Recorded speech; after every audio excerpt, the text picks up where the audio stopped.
சிம்மராசி குருதசை. சிம்மராசியில் குருதசை நடக்குது. இப்போ அஷ்டம சனி, 8ஆம் இடத்துல சனி. இப்போ 8ஆம் இடத்துல சனி வரும்போது, அஷ்டம சனியாக வரும்போது குருதசையில் இருக்கிறவங்களுக்கு என்ன பலன்களை கொடுக்கும், எப்படி இருக்கும்? ஏன்னா அதனால தான் இந்த வீடியோ நம்ம பதிவு பண்ணுறோம். ஏன்னா அஷ்டம சனிங்கிறதுனால. ஏன்னா சிம்மராசிக்கு குரு நன்மை செய்யுமா தீமை செய்யுமா? முழுமையான யோகத்தை செய்யக்கூடியவர். அஷ்டமாதிபதியாக வந்தாலும், அதாவது 5ஆம் அதிபதினு சொல்லக்கூடியவரும் 8ஆம் அதிபதினு சொல்லக்கூடியவரும் இந்த குரு பகவான். இது அஷ்டமாதிபதியாக ஒரு பலன்களையும் 5 கூடைய ஒரு பலன்களையும் கொடுக்கும்.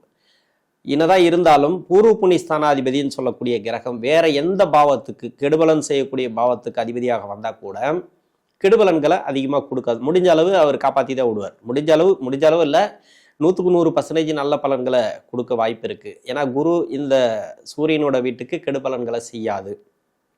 அஷ்டமாதிபதியாக வர்றதுனால கூட பெருசாக கெடுபலன்களை கொடுக்காது. ஏன்னா இப்போ சனி பகவான் 8ஆம் இடத்துல இருக்கிறார். 8ஆம் அதிபதினு சொல்லக்கூடிய குரு சனி பகவானுக்கு 4ஆம் இடத்துல இருக்கிறார். அதனால் உங்களுக்கு பிரச்சனை வராது அப்படி இப்படின்னு நிறைய சொல்லியிருக்கலாம், நிறைய பேர் சொல்லியிருக்காங்க. ஆனால் அப்படி கிடையாது. இருந்தாலும் தசையை பார்க்கும். மெயினாக இந்த சனி பகவான் 8ஆம் இடத்துல வரும்போது, 8ல் அஷ்டம சனியாக இருக்கும்போது தசையை பார்க்கும். தசை நல்ல தசையா, அதாவது யோக தசையா அவயோக தசையா? இது யோக தசை தான், இல்லைன்னு சொல்ல. இன்னொரு பக்கம் 8ஆம் அதிபதி தசை இல்லையா, அஷ்டமாதிபதி தசை இல்லையா? அப்போ அதுக்கு உண்டான பலன்களை கொடுக்கும். இந்த சிம்மராசியில் 3 நட்சத்திரக்காரர்களுக்கு எந்த வயசு காலகட்டத்தில் வரும்? மக நட்சத்திரம், பூரம் நட்சத்திரம், உத்திரம் 1ஆம் பாதம். இந்த 3 நட்சத்திரக்காரர்களுக்கும் உத்திர நட்சத்திரக்காரர்களுக்கு 40 வயசுலேருந்து 16 வருடங்கள். இதே அதாவது 40 வயசுக்கு மேலே 82 வயசு வரைக்கும், அதாவது மக நட்சத்திரக்காரர்களுக்கு 66லேருந்து 16 வருடங்கள், 82 வயசு வரைக்கும் இந்த மக நட்சத்திரக்காரர்களுக்கு வரும். பூர நட்சத்திரக்காரர்களுக்கு உங்களுடைய தசாபுத்தி இருப்பை பொறுத்து, ஏன்னா 20 வருடங்கள் சுக்கிர தசை, அதில் எத்தனை வருடங்கள் தசாபுத்தி இருப்புகள் இருக்குது அப்படிங்கிறது உங்கள் சுய ஜாதகம் சொல்லணும். அதன் கூட சூரிய தசை 6 வருடம், அதன் பிறகு 10 வருடங்கள் சந்திர தசை, அதன் பிறகு 7 வருடங்கள் செவ்வாய் தசை, அதன் பிறகு 18 வருடங்கள் ராகு தசை, அதன் பிறகு தான் 16 வருடங்கள் இந்த குரு தசைங்கிறது வரும். உத்திர நட்சத்திரக்காரர்கள் 1ஆம் பாதம் இருக்கு இல்லையா, இந்த ராசியில கடைசி நட்சத்திரம் அதுதான், கடைசி பாதம் அதுதான்.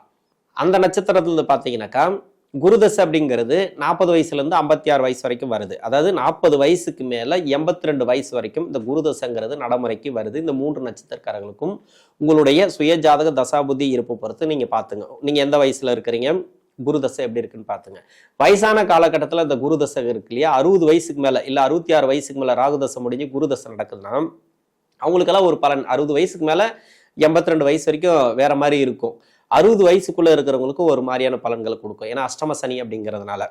இது உங்கள் வயசுக்கு 60 வயசுக்குள்ள இருந்தால் 2வது சுற்று அஷ்டம சனி, 60 வயசுக்கு மேலே இருந்தால் 3வது சுற்று அஷ்டம சனி. இப்போ 3வது சுற்றா 2வது சுற்றா அப்படிங்கிறது கணக்கு கிடையாது. ஏன்னா 7.5 சனி தான் முதல் சுற்று, 2வது சுற்று, 3வது சுற்று எல்லாம் சொல்லலாம். அஷ்டம சனியில் அப்படி கிடையாது. முதல்ல எப்படி இருக்கோ அதே மாதிரி தான் கடைசி வரைக்கும் இருக்கும். முதல்ல ஒரு தசையில் நீங்கள் பிரச்சனைகளை அனுபவிச்சிருப்பீங்க சின்ன வயசுல, பின்னாடி 2வதுலையும் வேற ஒரு தசையில ஒரு பிரச்சனைகளை அனுபவிச்சிருப்பீங்க. இப்போ 3வது சுற்று இருக்கு இல்லையா, 82 வயசுக்குள்ள இருக்கிறவங்களுக்கு 3வது சுற்று இருக்கு இல்லையா, இவங்களுக்கு வேற மாதிரியான பிரச்சனைகள், அதாவது இந்த தசையில குரு தசையில பிரச்சனைகள். 2வது சுற்றுல ஒரு தசையில ஒரு பிரச்சனை வந்திருக்கும்.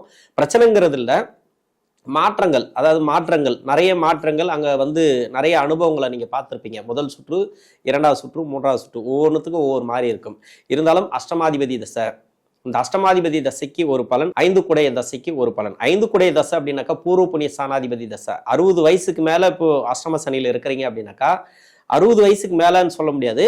பூர்வ புண்ணிய ஸ்தானாதிபதி தசையில் இந்த குரு தசையில் பொதுவாகவே உங்களுடைய வாரிசுகளுக்கு சிறப்பான ஏற்றங்களை கொடுக்கும். ஆனால் உங்களுக்கு கொடுக்காது. அந்த வாரிசுகளுக்கு அஷ்டம சனியோ 7.5 சனியோ இருக்கக்கூடாது. வீட்டில் வேற ஒருத்தருக்கு சனி தசை, சனி சம்பந்தப்பட்ட தசை, இல்லை ராகு சனியோட வீட்டில இருந்து தசை பண்ணுறது உங்கள் வீட்டில் யாருக்காவது உங்களுடைய வாரிசுகளுக்கு, உங்களுடைய இல்லை கணவர் இல்லை மனைவி, அவங்களுக்கு உங்கள் வீட்டில் குடும்பத்தில் உங்களுக்கு அஷ்டம சனி நடக்குதுன்னா வேற ஒருத்தருக்கு இன்னொரு அஷ்டம சனி, 7.5 சனி, அப்படி இல்லைனாக்கா ராகு தசையாக நடக்குதுன்னு வச்சிங்களேன். அந்த ராகு தசை சனியோட வீட்டில இருந்து பண்ணக்கூடாது, இல்லை சனி தசை நடக்கக்கூடாது. அதுமாரி நடக்காமல் இருந்தால் இந்த பூர்வ புண்ணிய ஸ்தானாதிபதி தசை அப்படிங்கிறது அவங்களுக்கு நல்ல ஒரு வளர்ச்சியை கொடுக்கும், ஆனால் உங்களுக்கு கஷ்டத்தை கொடுக்கும்.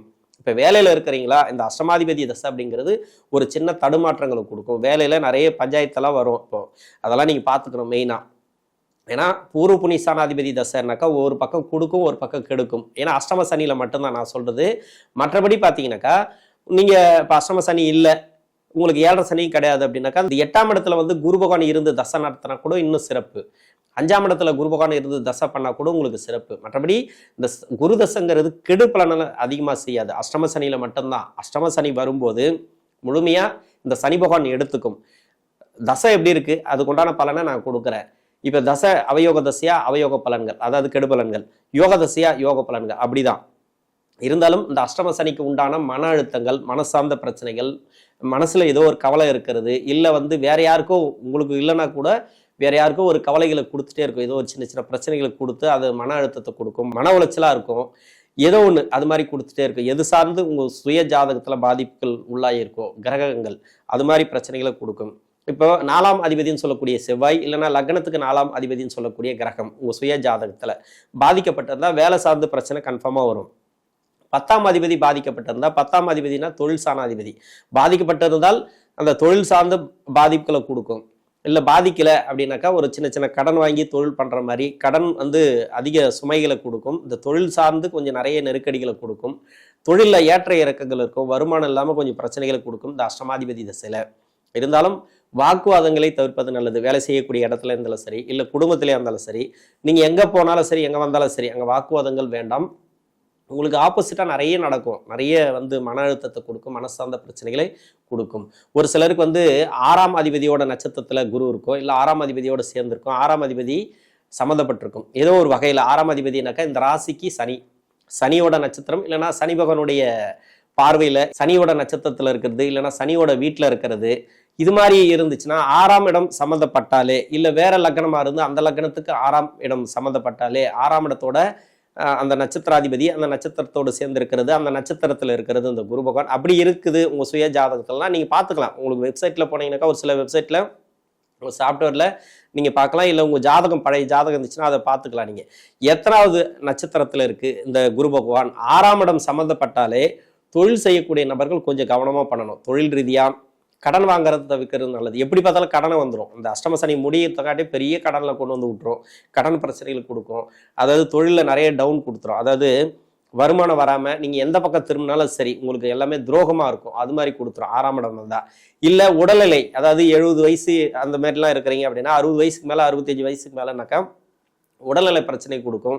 தொழிலில் இருந்தீங்கன்னாக்கா தொழிலில் கடன் பிரச்சனைகளை கொடுக்கும். அது மாதிரி வீட்டில் யாராவது இருந்தாங்கன்னு வச்சுக்க, தொழில் பண்ணிட்டு இருந்தாங்கனாக்கா அவங்களுக்கு கடன் பிரச்சனைகளை கொடுக்கும். அவங்களுக்கு வந்து அவயோக தசை நடந்துச்சுனாக்கா அவங்களுக்கு மேலே மேலே கடன் ஆகும் உங்கள் வீட்டில் இருக்கிறவங்களுக்கு. ஏன்னா பூர்வ புண்ணிய சனாதிபதி தசை இது வந்து உங்களுடைய ஜாதகத்துக்கு வந்து பசங்களோட வளர்ச்சி நல்லா இருக்குன்னு சொன்னோம் இல்லையா. இது வந்து என்னன்னா உங்களுடைய ஜாதக அடிப்படையில் தசை நல்லா இருந்துச்சுனாலும் அவங்களுக்கு தான், தீமை செய்யக்கூடிய தசையா இருந்தாலும் கஷ்டப்படக்கூடிய தசையா இருந்தாலும் அவங்களுக்கு தான். அதே மாதிரி தான் வரும்.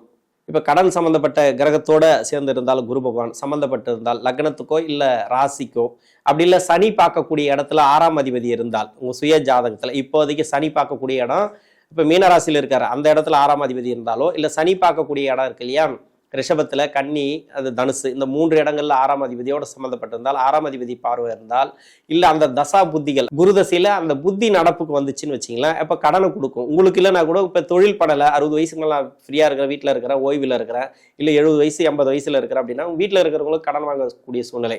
அந்த கடன் வந்து சுப கடனாக இருக்கலாம். ஒரு சிலருக்கு வந்து வண்டி வாகனம் மூலிமா கடன் வாங்குறது, இல்லைன்னா வீடு கட்டுறதுக்கு கடன் வாங்குறது, அது மாதிரி ஒரு வேலையை வச்சு கடன் வாங்குறது, அதாவது வேலை செய்யக்கூடிய இடத்துல லோன் வாங்குறது, அப்படி இல்லைன்னா ப்ராப்பர்ட்டி வச்சு லோன் வாங்குறது, இது மாதிரி சுப கடன்களையும் ஒரு சில பேர் கொடுக்கும். ஏன்னா பூர்வ புண்ணிய சனாதிபதி பெருசாக கெடுக்க மாட்டார், அஷ்டமாதிபதின்றதுனால தான் அந்த கடன் அமைப்பை கொடுக்குறார். மெயினாக பார்த்தீங்கன்னாக்கா சனி டிராவல் பண்ணக்கூடிய இடத்துலையும் சனி பார்க்கக்கூடிய இடத்துலையும் 6ஆம் இடம் சம்மந்தப்பட்டிருக்கக்கூடாது, 8ஆம் இடமும் சம்மந்தப்பட்டிருக்கூடாது. லக்னத்துக்கு இந்த ராசிக்கு வந்து 8ஆம் அதிபதினு சொல்லக்கூடியவர் இந்த குரு பகவான், இவரே வந்து அந்த பார்வையில் இருந்தாலும் கொஞ்சம் பாதிக்கப்படும். அதாவது உடல்நிலை கண்டிப்பாக பாதிக்கும். அது மாதிரி குரு இருந்துச்சுனாலும் உடல்நலம் பாதிக்கும், மனசார்ந்த பிரச்சனைகள், அது மாதிரி கடன் பிரச்சனைகள் கொடுக்கறதுக்கு வாய்ப்பு இருக்கு.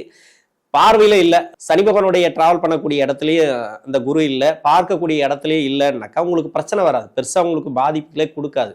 அதாவது அந்த இடத்துல அந்த 6 கிரகம் இல்லை 8ஆம் அதிபதி கிரகம் அப்படி இல்லை அவயோகம் செய்யக்கூடிய புத்திகள் எதுவுமே அந்த சனியோடைய பார்வையில் இல்லைன்னு வச்சிங்களேன், உங்களுக்கு சிறப்பு நல்லாவே இருக்கும். டோட்டலாகவே பெருசாக உங்களுக்கு அவ்வளோ கஷ்டத்தை கொடுக்காது. ஏதோ ஒன்று போயிட்டுருக்கு, ஏதோ ஒன்று நல்லபடியாக போயிட்டுருக்கு, பரவாயில்ல, வேலை தொழில் அது போயிட்டுருக்கு, குடும்ப வாழ்க்கை அப்படின்னு போயிட்டுருக்கு.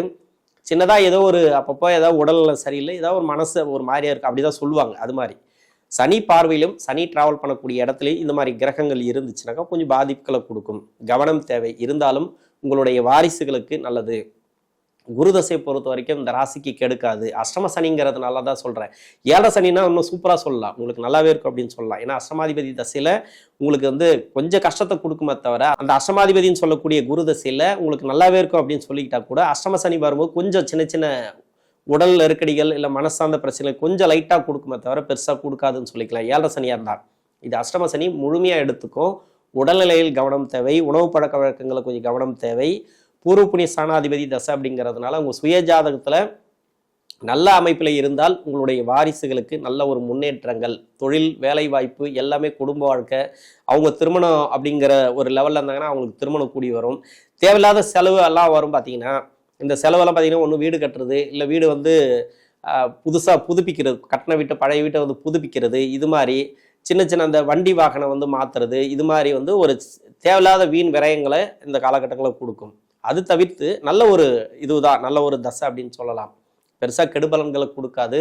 அஷ்டம சனி அப்படிங்கிறதுனால மட்டும்தான் இது மாதிரியான ஒரு சின்ன சின்ன நெகட்டிவான பலன்களை சொல்ல வேண்டியதாக இருக்குது. ஏழரை சனியாக இருந்தால் அந்த அளவுக்கு உங்களுக்கு கொடுக்காது.